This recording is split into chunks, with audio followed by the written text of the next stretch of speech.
Vintage classes में आपका स्वागत है। आज के क्लास में हम लोग फरवरी में होने वाले उत्तर प्रदेश पुलिस की परीक्षा के लिए महत्वपूर्ण प्रश्नों के बारे में देखेंगे। देखिए,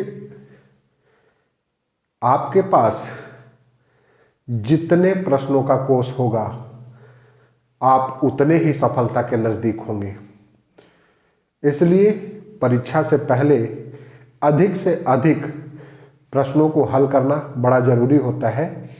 अधिक से अधिक प्रश्नों का कोष आपके पास होना चाहिए जो आपको सफलता के नज़दीक ले जाएगा।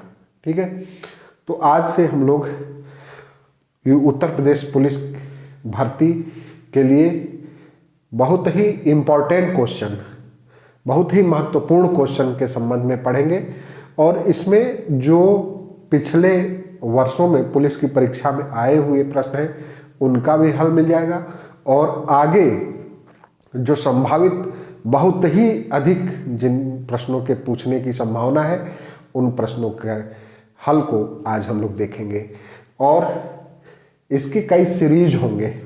ठीक है, इसके जो है बहुत सारे सीरीज होंगे और जिनको एक एक करके आप देखिए और तैयार करिए। निश्चित तौर पर आपको आपके पेपर में जो प्रश्न आएगा वो यहाँ से मिलेगा।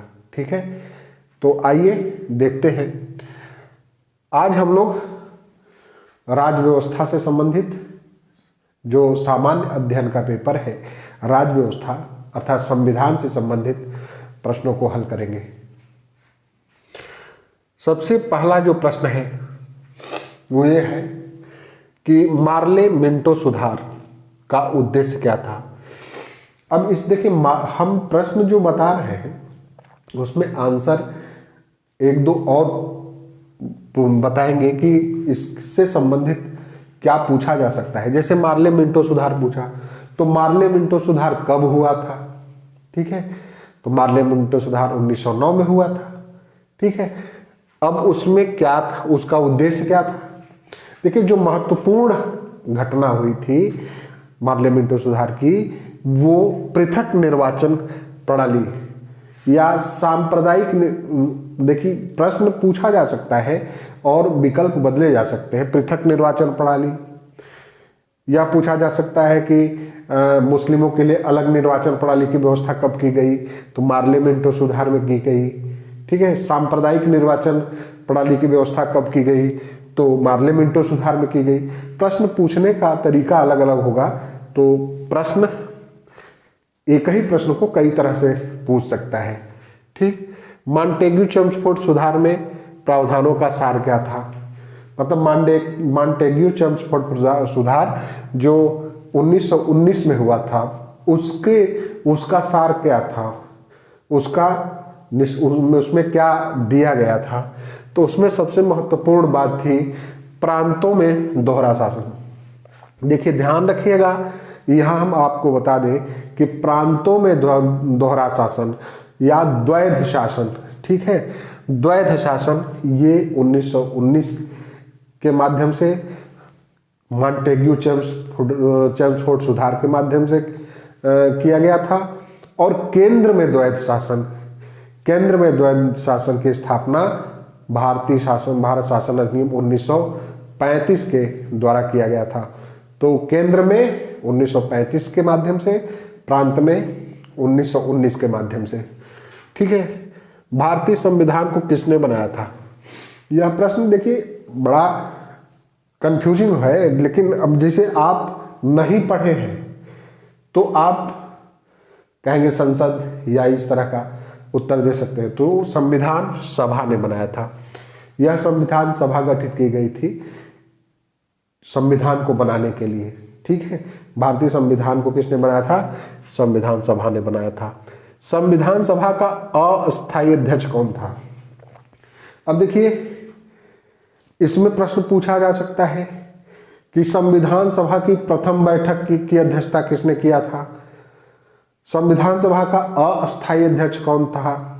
ठीक है, तो ये यही होगा, सच्चिदानंद सिन्हा। प्रथम बैठक की अध्यक्षता सच्चिदानंद सिन्हा किया था, जिनको अस्थायी तौर पर अध्यक्ष बनाया गया था? तो ठीक, कोई कुछ भी पूछे, ये आंसर अस्थायी। प्रथम बैठक की अध्यक्षता सच्चिदानंद सिन्हा ने किया था। संविधान सभा का स्थायी अध्यक्ष कौन था? ठीक है, डॉक्टर राजेंद्र प्रसाद। 11 दिसंबर 1946 को डॉक्टर राजेंद्र प्रसाद को जो है स्थायी अध्यक्ष चुन लिया गया था संविधान सभा के द्वारा। ठीक, तो स्थायी अध्यक्ष कौन है? डॉक्टर राजेंद्र प्रसाद। संविधान सभा के प्रारूप समिति का अध्यक्ष कौन था? यह प्रश्न पहले आ भी चुका है उत्तर प्रदेश पुलिस में। और डॉक्टर भीमराव अम्बेडकर, प्रारूप समिति, जिसने संविधान सभा का प्रारूप बनाया, उस समिति का अध्यक्ष। ये 7 सदस्यीय समिति थी। ठीक है, 7 सदस्यीय समिति, जिसके अध्यक्ष कौन थे? डॉक्टर भीमराव अम्बेडकर थे। संविधान सभा का संवैधानिक सलाहकार कौन था? वी.एन. राव। ठीक है, संवैधानिक सलाहकार पूछता है। इन्होंने ये जो है संविधान सभा को सलाह दिया करते थे। ठीक है, तो संवैधानिक सलाह कौन था? वी.एन. राव थे। संविधान सभा में उद्देश्य प्रस्ताव किसने पेश किया था? एक प्रश्न पूछा गया है कि उद्देश्य प्रस्ताव कब पेश किया गया था? ठीक, तो 13 दिसंबर 1946 को।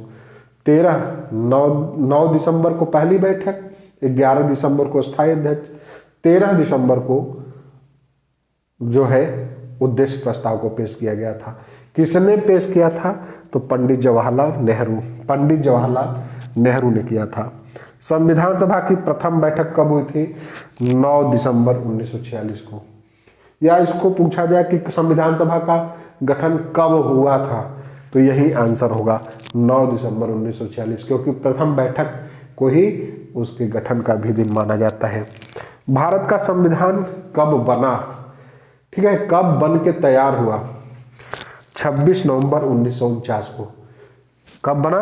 26 नवंबर 1949 को। 11वां प्रश्न है, भारत का संविधान कब लागू हुआ था? तो भारत के संविधान को 26 जनवरी 1950 को लागू किया गया था। उसी दिन भारत को गणतंत्र घोषित किया गया।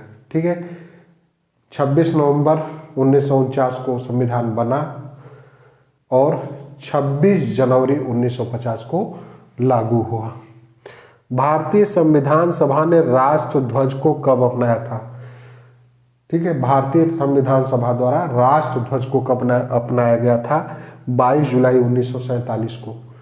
कब अपनाया गया था? 22 जुलाई 1947 को। भारतीय संविधान के निर्माण में कितना समय लगा था? देखिए, भारतीय संविधान के निर्माण में कुल 2 वर्ष 11 माह 18 दिन लगे थे। कितना लगा था? 2 वर्ष 11 माह 18 दिन। समय ध्यान रखिएगा। भारतीय संविधान सभा में कुल कितने अनुच्छेद व अनुसूचियां हैं? अनुच्छेदों की संख्या 395 और अनुसूचियां 12 हैं। देखिए, लेकिन जब संविधान बना उस समय भारतीय संविधान में कुल 395 अनुच्छेद तो थे, लेकिन अनुसूचियां कितनी थी? 8 थी। ध्यान रखिएगा, मूल संविधान में जब पूछे, मूल संविधान मतलब जब बना था, या पहले ये पूछे कि जब संविधान बना तब उसमें कितनी अनुसूचियां थी, तो 8 थी और वर्तमान में कितनी है? 12 है। भारतीय संविधान पर अंतिम रूप से हस्ताक्षर कब हुआ था? देखिए, 24 जनवरी 1950 को भारतीय संविधान सभा द्वारा और उसके सदस्यों द्वारा अंतिम रूप से 24 जनवरी 1950 को हस्ताक्षर हुआ था। ठीक है, जब संविधान बना कब? 26 नवंबर 1949 को, तो 15 अनुच्छेद तुरंत लागू हो गए थे, लेकिन पूरा संविधान कब लागू हुआ था? 26 जनवरी 1950 को। ठीक है, भारतीय संविधान के किस भाग को उसकी आत्मा कहा जाता है? देखिए, जो प्रस्तावना है, जो सबसे पहला है, शुरुआत जिससे होती है, भारतीय संविधान की शुरुआत प्रस्तावना से होती है, और प्रस्तावना से भारतीय संविधान के संपूर्ण उद्देश्यों का पता चल जाता है।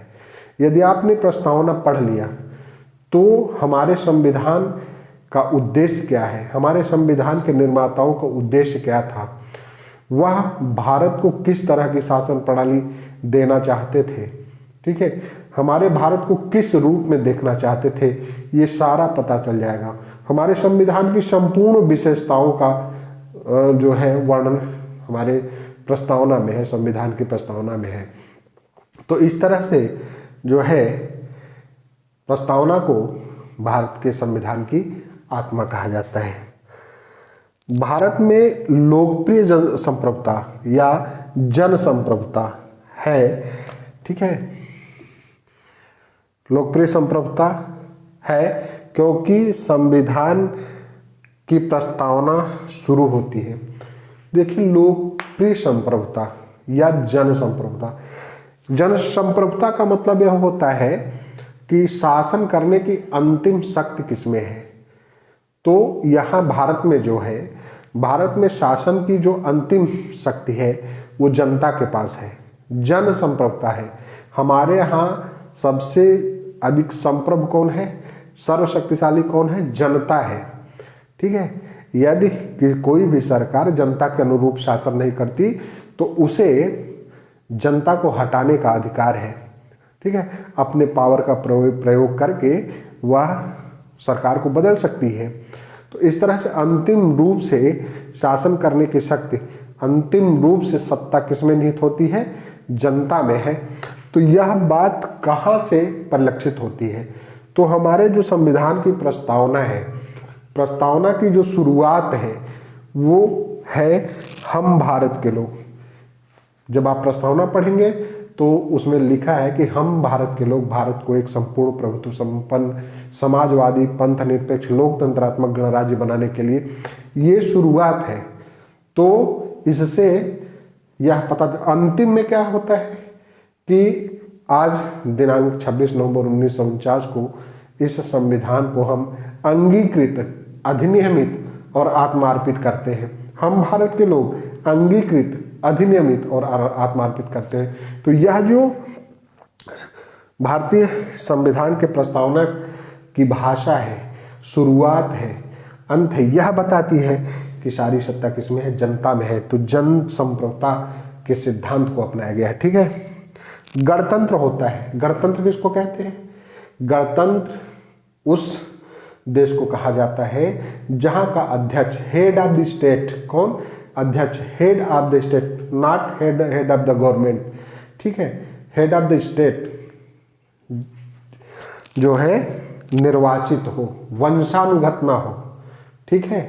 जो राज्य का अध्यक्ष होता है वो कैसा होना चाहिए, निर्वाचित होना चाहिए, वो जो है वंशानुगत नहीं होना चाहिए। वहाँ उसको क्या कहते हैं, गणतंत्र कहते हैं। भारतीय संविधान की समवर्ती सूची कहाँ से ली गई है, ऑस्ट्रेलिया से, ठीक है। हमारे जो देश का संविधान है उसको कई जगह की अच्छी चीज़ें ली गई हैं जो हमारे देश के अनुसार, हमारे देश के लिए सूटेबल है। तो वहाँ समवर्ती सूची ली गई है, कहाँ से, ऑस्ट्रेलिया से। यह 73वें संविधान संशोधन द्वारा किस अनुसूची को जोड़ा गया, 73वां संविधान संशोधन। हमारे यहाँ जो स्थानीय स्वशासन है इसकी शुरुआत 73वें संविधान संशोधन से ही हुई है। स्थानीय ग्राम पंचायत, 74वें से नगर पंचायत, 73वें में कौन सा जोड़ा गया, ग्राम पंचायत, ध्यान रखिएगा, और 74वें में नगर पंचायत, नगरीय स्थानीय स्वशासन और ग्राम का स्थानीय स्वशासन, 73वां में, 74वां में नगरीय। इस तरह से ये प्रश्न है, बहुत ही महत्वपूर्ण प्रश्न है। इस तरह से इस क्लास में हमने 20 प्रश्नों का सीरीज दिया है, ठीक है।